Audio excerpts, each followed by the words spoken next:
Hello guys, তোমাদের সকলকে স্বাগত জানাই আমাদের YouTube channel dreams of success. সফলতার স্বপ্নে তোমাদের সকলকে স্বাগত জানাই। তো ভিডিওটি শুরু করার আগে তোমাদের সকলকেই নতুন বছরের হার্দিক শুভকামনা জানিয়ে আজকের এই ভিডিওটি আমরা শুরু করব। নতুন বছর, নতুন দিন।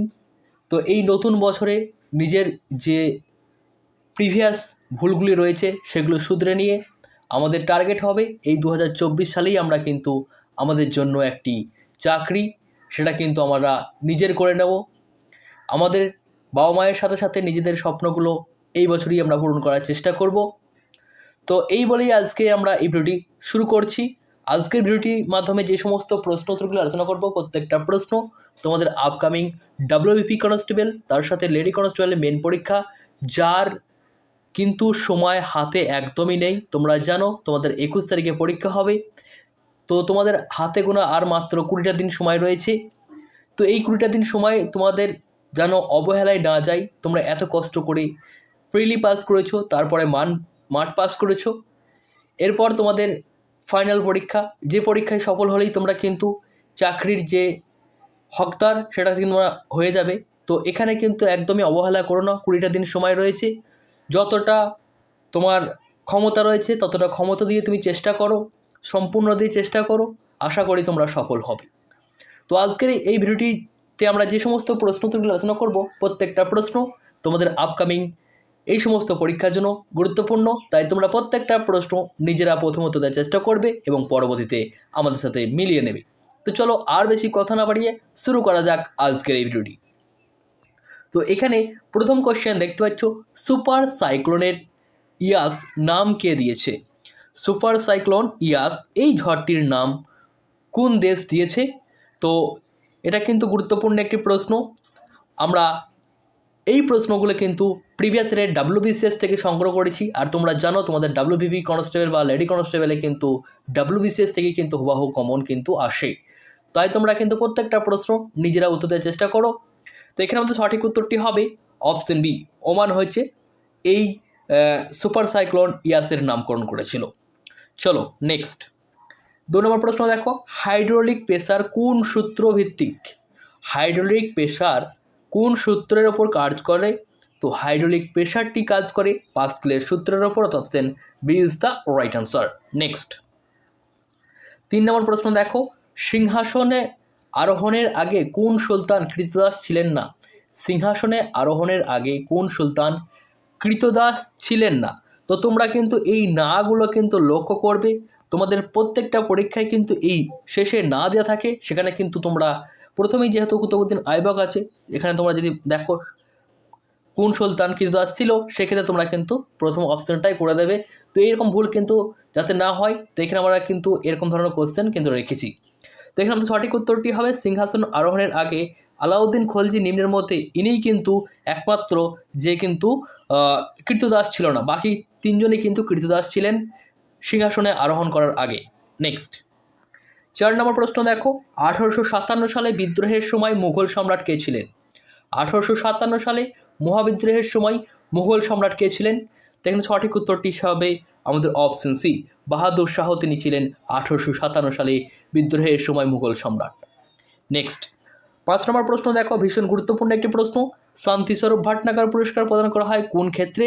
শান্তিস্বরূপ ভাটনাগর পুরস্কার প্রদান করা হয় কোন ক্ষেত্রে?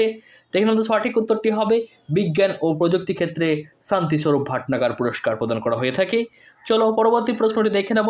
তার আগে তোমাদেরকে জানিয়ে রাখি, তোমরা যারা লেডি কনস্টেবলের জন্য প্রিপারেশন করছো, তারা আমাদের এই প্র্যাকটিস সেটে নিতে পারো। 55টি প্র্যাকটিস সেট রয়েছে, যেটার প্রাইস মাত্র 77 টাকা রয়েছে। তোমরা এই প্র্যাকটিস সেট নিয়ে প্র্যাকটিস করতে পারো, যেখানে তোমাদের যে সিলেবাস ভিত্তিক প্র্যাকটিস সেট সেটা কিন্তু দেওয়া রয়েছে। 15টি ফুল প্র্যাকটিস সেট পেয়ে যাবে, 10টি ইংলিশের প্র্যাকটিস সেট, 10টি জিকেস প্র্যাকটিস সেট, 10টি ম্যাথের, 10টি জেইয়ের আলাদা আলাদা করে প্র্যাকটিস সেট পেয়ে যাবে। তার সাথে সাথে তোমরা 12 মাসের কারেন্ট অ্যাফেয়ার সম্পূর্ণ বিনামূল্যে পেয়ে যাবে। এবং এর সাথে আরও রয়েছে ডাব্লিউবিপি এবং 19 এবং 20 যে কনস্টেবলের পরীক্ষা হয়েছিল তার বেন পরীক্ষার সলিউশন তোমরা এখানে পেয়ে যাচ্ছ। টোটাল 55টি মডেল সেট নিয়ে আমাদের এই প্র্যাকটিস সেট তৈরি করা হয়েছে। তো যারা সংগ্রহ করতে ইচ্ছুক তারা কিন্তু অবশ্যই 77 টাকা পেমেন্ট করে তোমরা সংগ্রহ করতে পারবে। সংগ্রহ করার লিঙ্ক ডেসক্রিপশন বক্সে দেওয়া রয়েছে, সেখান থেকে তোমরা বাই করে এখনই প্র্যাকটিস সেট শুরু করে দাও, তোমাদের হাতে কিন্তু সময় খুব কম রয়েছে। আর তার সাথে সাথে যারা ডাব্লিউবিপি কনস্টেবল এবং লেডি কনস্টেবলের প্রিপারেশন করছো, তারা আমাদের এই যে ডাব্লিউবি কনস্টেবলের স্ক্যানার রয়েছে, ডাব্লিউবি কেপি স্ক্যানার রয়েছে, যেখানে তোমাদের 2011 থেকে 2023 পর্যন্ত ডাব্লিউপি এবং কেপি বোর্ড যে সমস্ত পরীক্ষাগুলো নিয়েছে সেই সমস্ত পরীক্ষার প্রশ্ন উত্তর তোমরা এখানে পেয়ে যাচ্ছ উইথ এক্সট্রা ডিটেলস। এখানে তোমরা পেয়ে যাচ্ছ প্রত্যেকটা প্রশ্ন, তার সাথে সাথে তার সলিউশন, সমস্ত কিছু রয়েছে। তো এই সমস্ত কিছু তোমরা পেয়ে যাচ্ছ মাত্র 80 টাকার বিনিময়ে। তো তোমরা এই যে পিডিএফটি রয়েছে সেটা কিন্তু তোমরা সংগ্রহ করতে পারবে মাত্র 80 টাকার বিনিময়ে।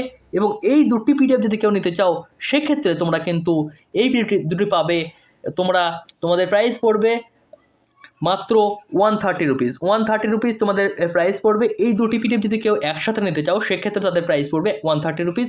আর যদি আলাদা আলাদা নিতে চাও তাহলে আমাদের প্র্যাকটিস সেটের দাম রয়েছে ৭০ টাকা এবং আমাদের যে কেপি স্ক্যানার রয়েছে, ডাব্লিউবি কেপি স্ক্যানার রয়েছে, তার প্রাইস রয়েছে 80 টাকা। তো যেগুলোই তোমাদের ইচ্ছা সংগ্রহ করতে পারবে তোমরা। যদি সংগ্রহ করতে চাও হোয়াটসঅ্যাপের মাধ্যমে সেক্ষেত্রে এই যে নম্বরটি দেখতে পাচ্ছ 9144697664, এই হোয়াটসঅ্যাপ নম্বরে তোমরা হোয়াটসঅ্যাপ করে নেবে, সেখান থেকে তোমরা ডাইরেক্ট পেমেন্ট করে সংগ্রহ করতে পারবে।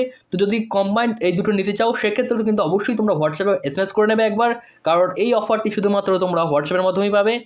আর যদি লিঙ্ক থেকে বাই করতে চাও সেক্ষেত্রে দেখো ডেসক্রিপশন বক্সে লিঙ্ক দেওয়া রয়েছে, সেখান থেকে তোমরা বাই করতে পারবে। তো অবশ্যই তোমরা বাই করে এখন থেকেই প্র্যাকটিস শুরু করে দাও। এবং প্র্যাকটিস সেট তোমাদের করার জন্য একটা অনুরোধ করব, তোমরা কিছু ওএমআর শিট প্রিন্ট আউট করে তারপরে কিন্তু প্র্যাকটিস করবে। এতে তোমাদের কিন্তু সময় এবং তার সাথে সাথে যে ভয়টা সেটা কিন্তু কেটে যাবে। সময় ধরে প্র্যাকটিস করলে তোমাদের পরীক্ষায় অনেকটা ভালো ফল পাবে। এবং আমাদের যে স্ক্যানার রয়েছে সেখান থেকে কিন্তু তোমাদের 60% মতো কলকাতা পুলিশে কমন ছিল, তোমরা কিন্তু এটা কিন্তু নিতে পারো। তো যারা নিতে ইচ্ছুক তারা নিয়ে নিও। তো চলো আমরা পরবর্তী প্রশ্নটি দেখে নেব। পরবর্তী প্রশ্ন এখানে দেখতেছ ভারতীয় সংবিধানের রক্ষককে। ভারতীয় সংবিধানের রক্ষককে, তো ভারতীয় সংবিধানের রক্ষক হচ্ছে আমাদের সুপ্রিম কোর্ট। সুপ্রিম কোর্টকে বলা হয় ভারতীয় সংবিধানের রক্ষক।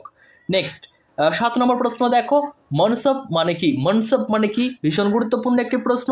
তো মনসব মানে হচ্ছে একটি পদ বা অফিস, একটি পদমর্যাদা হচ্ছে মনসব। মনসব কথার অর্থ হচ্ছে পদমর্যাদা, ঠিক আছে।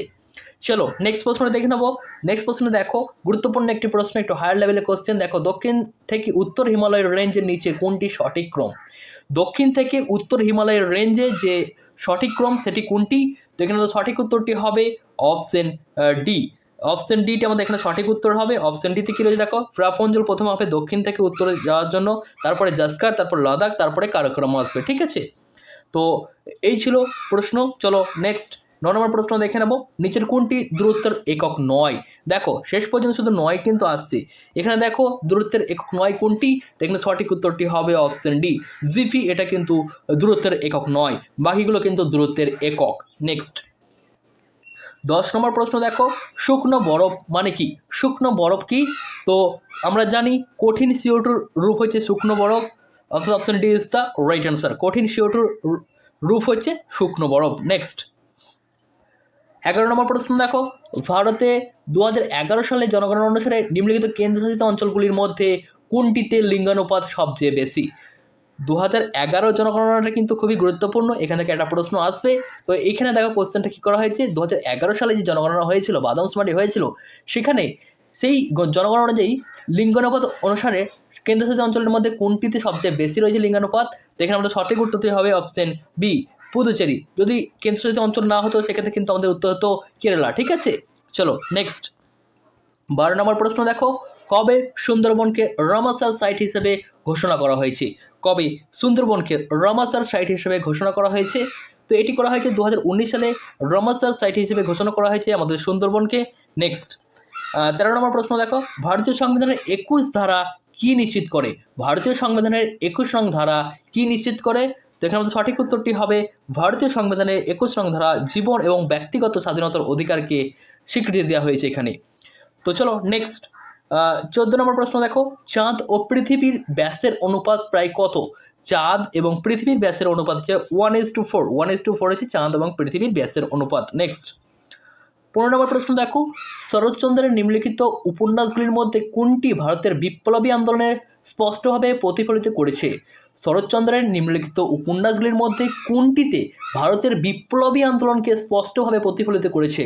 তো এখানে তো সঠিক উত্তরটি হবে শরৎচন্দ্রের পথের দাবিতে আমরা দেখতে পাই বিপ্লবের একটি ছবি।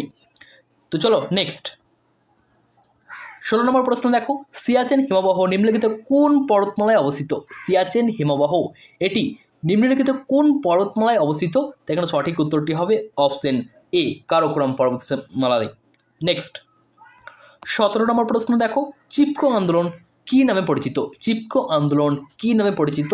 তো চিপকো আন্দোলন আমরা জানি যে গাছ বাঁচানোর জন্য যে আন্দোলন হয়েছিল, আমরা ছোটোবেলায় ছবি দেখেছি, যেখানে কিন্তু গাছের জড়িয়ে মেয়েরা জড়িয়ে ধরেছিল, সেখানেই কিন্তু এই চিপকো আন্দোলনের সাথে আমরা বুঝতে পারছি নারীবাদী আন্দোলনের সাথে যুক্ত।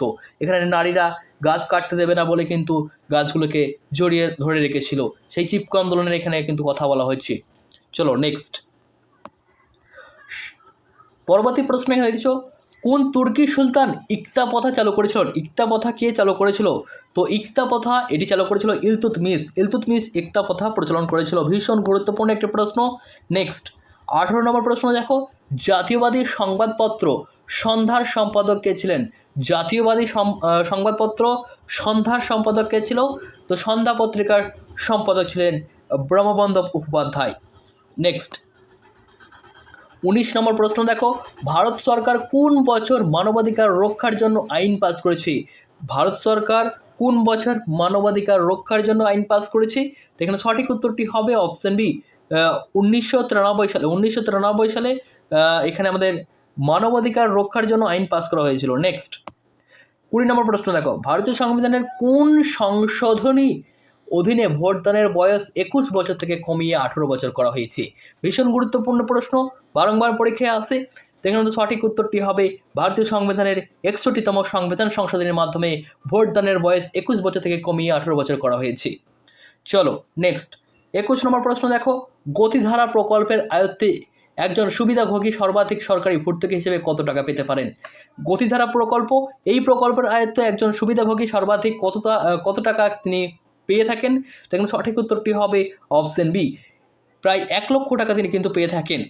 তো তোমরা কিন্তু এই যে প্রকল্পগুলো রয়েছে কেন্দ্র সরকার এবং আমাদের রাজ্য সরকারের, সেই প্রকল্পগুলো কিন্তু একটু দেখে রাখবে, কারণ এখান থেকে কিন্তু প্রশ্ন আমাদের ডাব্লিউবিতে আসে। এখানে আমরা দেখব যে প্রকল্পগুলি রয়েছে সেই প্রকল্পগুলি কবে চালু হয়েছে, এবং তার সাথে সাথে তার যে অ্যামাউন্ট, যে টাকাটা তারা দেয়, সেই টাকাটার পরিমাণ কত সেটা কিন্তু একটু দেখে রাখবে। এই দুটো দেখে রাখলে কিন্তু যথেষ্ট হয়ে যাবে। চলো নেক্সট 22 নম্বর প্রশ্ন দেখো, কোন মুসলিম সেনাপতি ত্রয়োদশ শতাব্দী বাংলা জয় করেছিল? কোন মুসলিম সেনাপতি ত্রয়োদশ শতাব্দীতে বাংলা জয় করেছিলেন? এখানে সঠিক উত্তরটি হবে, আমরা সকলেই জানি, ইখতিয়ার উদ্দিন বিন বখতিয়ার খলজি ত্রয়োদশ শতাব্দীতে বাংলা জয় করেছিলেন। নেক্সট, কাকে অনাবশ্যক মহামহিম বলা হয়? অনাবশ্যক মহামহিম বলা হয় কাকে? তো গুরুত্বপূর্ণ একটি প্রশ্ন, এখানে সঠিক উত্তরটি হবে উপরাষ্ট্রপতিকে বলা হয় অনাবশ্যক মহামহিম। নেক্সট 24 নম্বর প্রশ্ন দেখো, রামচরিত মানস কে লিখেছেন? রামচরিত মানস কে লিখেছেন? বহুবার পরীক্ষায় এসছে। তো এখানে আমাদের সঠিক উত্তরটি হবে রামচরিত মানস লিখেছেন তুলসী দাস। নেক্সট 25 নম্বর প্রশ্ন দেখো, ভীষণ গুরুত্বপূর্ণ একটি প্রশ্ন, সুপ্রিম কোর্টের বিচারক কোন বয়সে অবসর গ্রহণ করেন? সুপ্রিম কোর্টের বিচারক অবসর গ্রহণ করে কত বছর বয়সে? তো এখানে সঠিক উত্তরটি হবে অপশন সি, 65 বছর বয়স পর্যন্ত নিজ পদে বহাল থাকতে পারেন। 65 বছর বয়সে সুপ্রিম কোর্টের বিচারক তারা কিন্তু অবসর গ্রহণ করেন। নেক্সট, ডান্ডি মার্চ কোন আন্দোলনের উদ্বোধন করেছিল? ডান্ডি মার্চ এটি কোন আন্দোলনের উদ্বোধন করেছিল?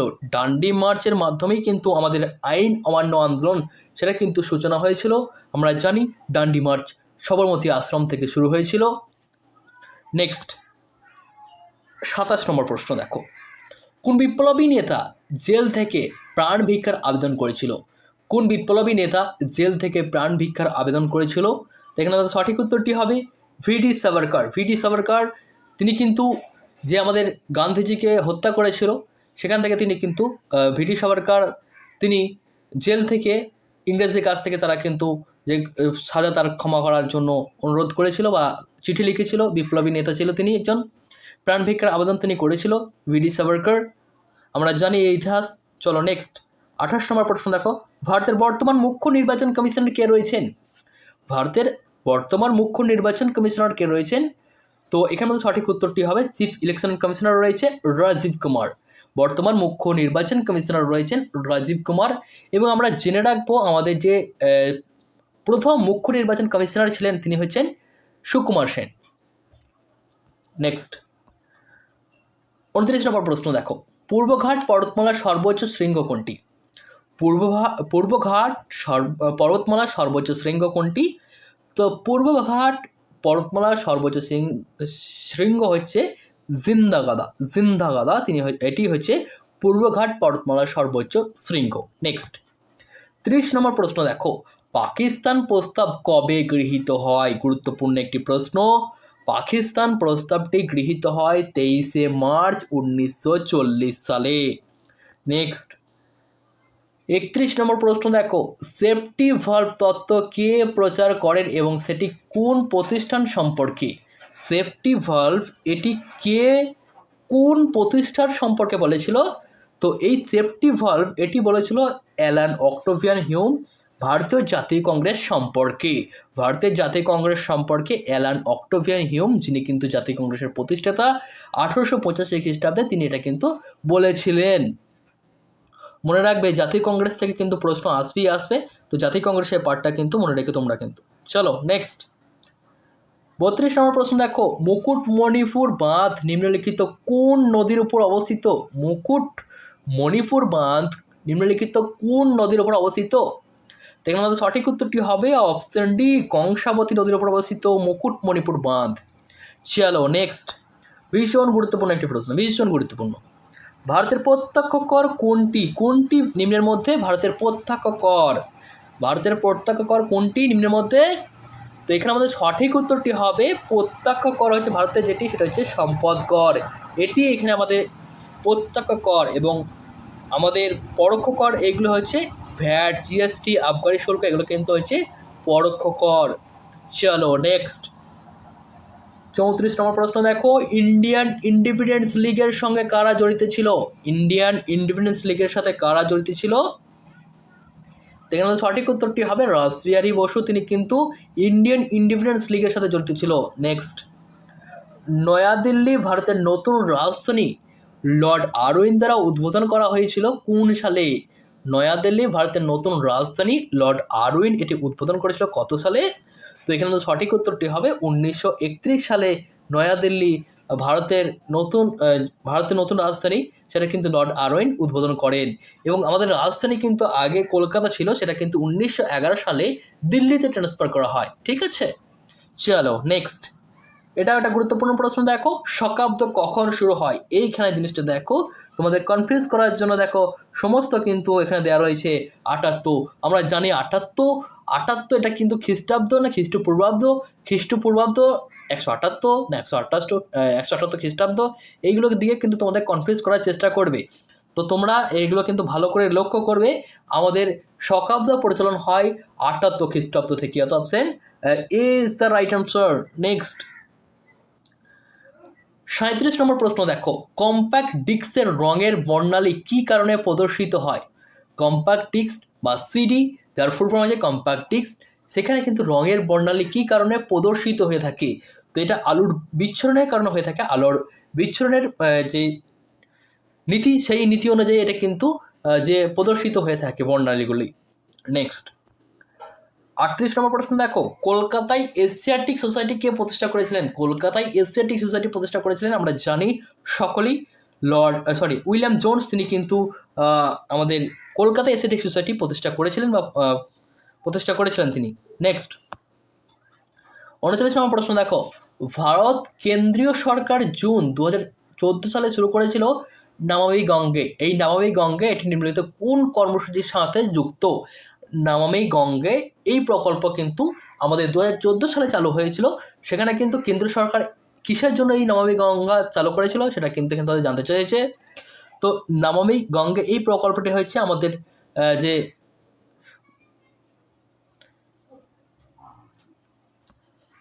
তো এখানে আমাদের যে নমামি গঙ্গে প্রকল্প সেটা কিন্তু জড়িত ন্যাশনাল মিশন ফর ক্লিন গঙ্গাকে পরিষ্কার করার জন্য এই নমামি গঙ্গে প্রকল্পটি কেন্দ্র সরকারের তরফ থেকে 2014 সালে চালু হয়েছিল। চলো নেক্সট 40 নম্বর প্রশ্ন দেখো, খাজুরাহো ঈশ্বরের শহর এটি ইউনেস্কো বিশ্ব ঐতিহ্যবাহী স্থান, যার নাম প্রথম একাদশ শতাব্দীতে কে উল্লেখ করেছিল? এই খাজুরাহোর নামটি প্রথম একাদশ শতাব্দীতে কে উল্লেখ করেছিল, যেটা কিন্তু ঈশ্বরের শহর, এই খাজুরাহ শহরটাকে ঈশ্বরের শহর বলা হয়। এটি ইউনেস্কো বিশ্ব ঐতিহ্যবাহী স্থানে লিস্টে আছে এটা। তো এই যে নামটা সেটা কিন্তু একাদশ শতাব্দীতে কে উল্লেখ করেন, তো এখানে সঠিক উত্তরটি হলে অপশন সি, আবু রেহান আল বিরুনি এই নামটি একাদশ শতাব্দীতে উল্লেখ করেছিল। নেক্সট 41 নম্বর প্রশ্ন দেখো, শেরি বাংলা নামে কে পরিচিত ছিল? শের-ই বাংলা নামে কে পরিচিত ছিল? ভীষণ গুরুত্বপূর্ণ প্রশ্ন। শের-ই বাংলা নামে পরিচিত ছিল কে? এখানে সঠিক উত্তরটি হবে অপশন এ, ফজলুল হককে বলা হতো শের-ই বাংলা। নেক্সট, পূর্ণভা এবং আত্রাই নিম্নোক্ত কোন নদীর শাখা নদী? পূর্ণভা এবং আত্রাই এই নিম্নোক্ত কোন নদীর শাখা নদী? তো এখানে আমাদের সঠিক উত্তরটি হবে অপশন বি, তিস্তা নদীর শাখা নদী। নেক্সট 43 নম্বর প্রশ্ন দেখো, কাশ্মীর উপত্যকা নিম্নলিখিত কোন পর্বতশ্রেণীর মধ্যে অবস্থিত? কাশ্মীর উপত্যকা এটি নিম্ন মধ্যে কোন পর্বতশ্রেণীর মধ্যে অবস্থিত? তো এখানে সঠিক উত্তরটি হবে অপশন এ, জাস্কার ও ফিরাপঞ্জল। নেক্সট 44 নম্বর প্রশ্ন দেখো, কোন মধ্যযুগীয় শাসক আইনি দহশালা প্রবর্তন করেন? আইনি দহশালা এটি প্রবর্তন করেছিল কোন মধ্যযুগীয় শাসক? তো আমরা জানি আইনি দহশালা প্রবর্তন করেছিল আকবর। ভীষণ গুরুত্বপূর্ণ একটি প্রশ্ন।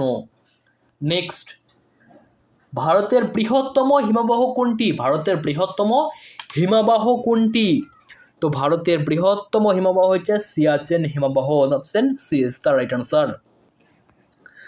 46 নম্বর প্রশ্ন দেখো, নীতি আয়োগ কবে গঠন করা হয়? নীতি আয়োগ কবে গঠন করা হয়? তো এখানে দেখো 1 জানুয়ারি 2015 সালে নীতি আয়োগ গঠন করা হয়। নেক্সট 47 নম্বর প্রশ্ন দেখো, এলাহাবাদ স্তম্ভ শিলালিপির রচয়িতা কে?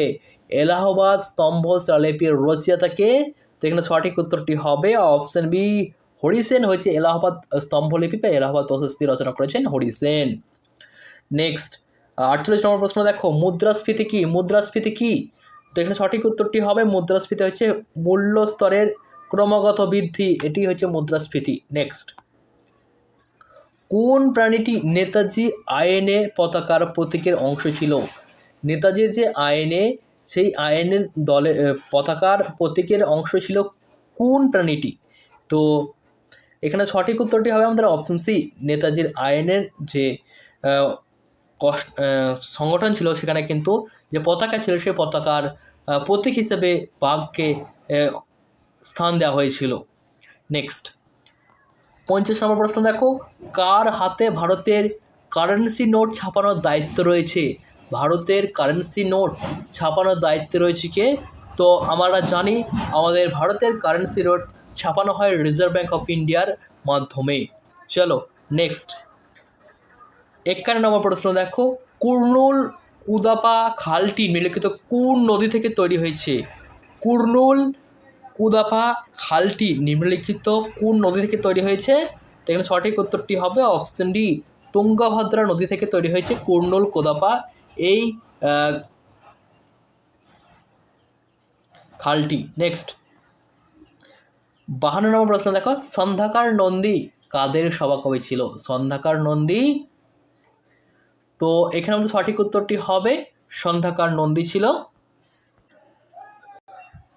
তো এখানে আমাদের সঠিক উত্তরটি হবে পাল রাজবংশের সভাকবি ছিল সন্ধ্যাকার নন্দী।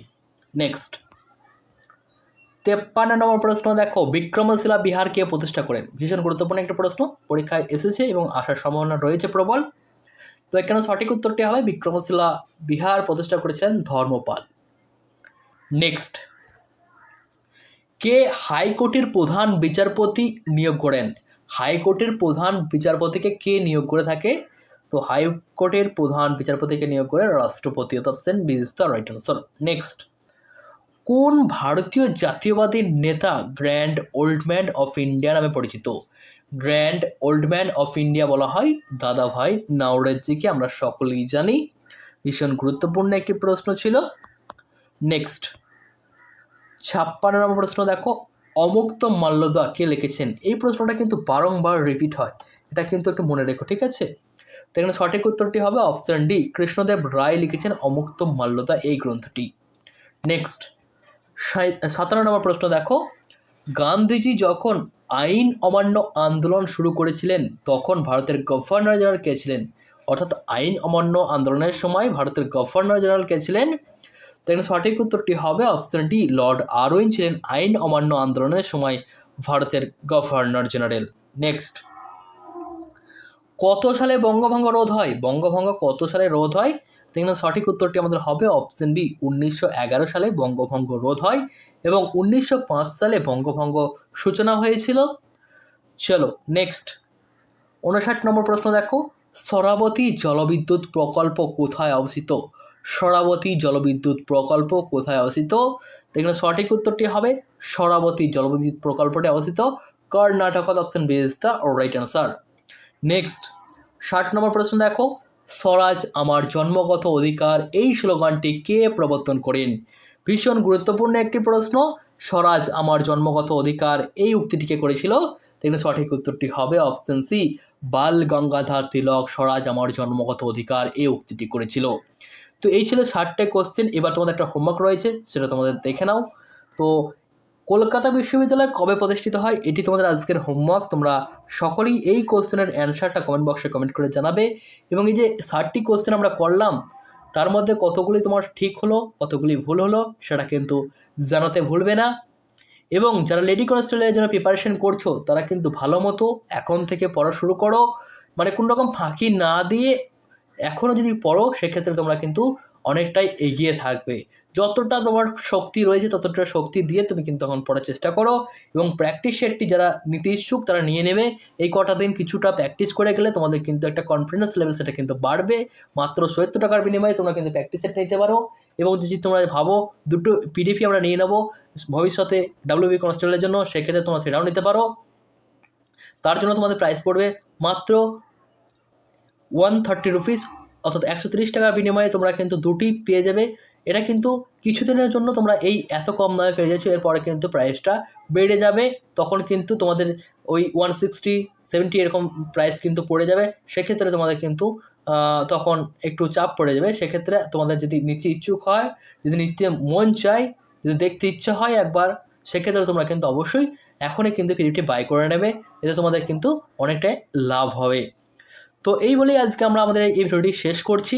আশা করি তোমাদের নতুন বছর ভালোভাবে কাটবে সেই প্রার্থনা বা দোয়া করছি সকলের জন্য। আমাদের জন্যও দোয়া করো বা প্রার্থনা করো ভগবানের কাছে, যাতে আমাদেরও সময়গুলো ভালো কাটে।